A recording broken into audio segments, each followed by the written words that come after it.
دي مش مجرد ملكة، دي امرأة حكمت العالم من غير جيش. كليوباترا، الاسم اللي كل الناس فاكرة إنها مجرد ملكة جميلة، بس الحقيقة كانت أخطر لعبة سياسة في التاريخ. امرأة قدرت تسيطر على أعظم قادة في العالم وتحكم إمبراطورية كاملة من غير ما ترفع سيف. التاريخ بيحكي كليوباترا كقصة حب، بس الحقيقة دي واحدة من أخطر وأذكى النساء اللي لعبت بعقول الملوك واستخدمت كل حاجة علشان تعيش. في الفيديو ده هنكتشف أسرار كليوباترا السبعة اللي التاريخ حاول يخبيها. بس قبل ما نبدأ ما يحلى الكلام إلا بذكر النبي عليه الصلاة والسلام، وما تنسونيش في اللايك والشير والسبسكرايب. ويلا بينا نبدأ الحكاية. دي كليوباترا السبعة، آخر حكام مصر من الأسرة البطلمية. بس الغريب إنها ما كانتش مصرية أصلا، كانت من أصل يوناني، ورغم كده كانت أول حاكم بطلمي يتعلم اللغة المصرية، وده خلاها قريبة من الشعب وعارفة تلعب على كل الأطراف. العيلة البطلمية كان عندها نظام غريب، الإخوات يتجوزوا ويقتلوا بعض علشان الحكم.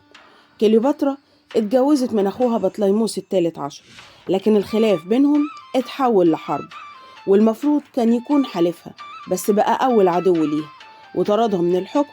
وساعتها بدأت أخطر لعبة في التاريخ. كليوباترا عرفت إن القوة مش في السيف، القوة في العقل، فقربت من أخطر راجل في العالم وقتها، يوليوس قيصر. والأسطورة بتقول إنها دخلت له متخفية جوه سجادة، حركة جريئة بس عبقرية، ومن اللحظة دي حياتها اتغيرت للأبد. وبعد ما استعانت بيوليوس قيصر وبقى بينهم تحالف، رجعت للحكم والعرش خطوة بخطوة. وبعدها بفترة قصيرة أخوها مات غرقان في ظروف غامضة، وده ما كانش الأخير. أختها أرسنوية الرابعة اتقتلت هي كمان بأمر غير مباشر منها. كليوباترا ما كانتش بس جميلة، دي كانت بتتكلم أكتر من 7 لغات، وكانت فاهمة السياسة كويس، وبتعرف تستخدم كل حاجة لصالحها.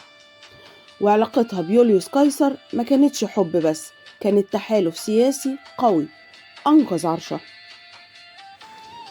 وبعد اغتيال يوليوس قيصر، كليوباترا بقت لوحدها في عالم كله أعداء، بس ما ضيعتش وقت ودخلت في علاقة مع مارك أنطوني. ومع مارك أنطوني بدأت تحلم بإمبراطورية ضخمة ترجع لمصر قوتها القديمة. لكن روما ما سكتتش، أوكتافيان أعلن الحرب والهزيمة كانت قاسية وكل حاجة انهارت.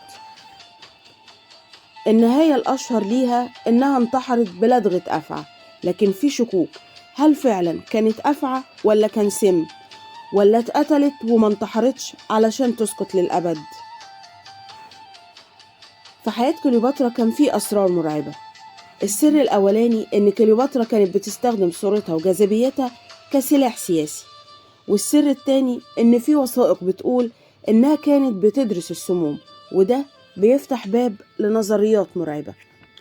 أما السر الثالث في حياة كليوباترا إنها حكمت في وقت كان كله خيانة، وكان لازم تسبق أي حد يهددها.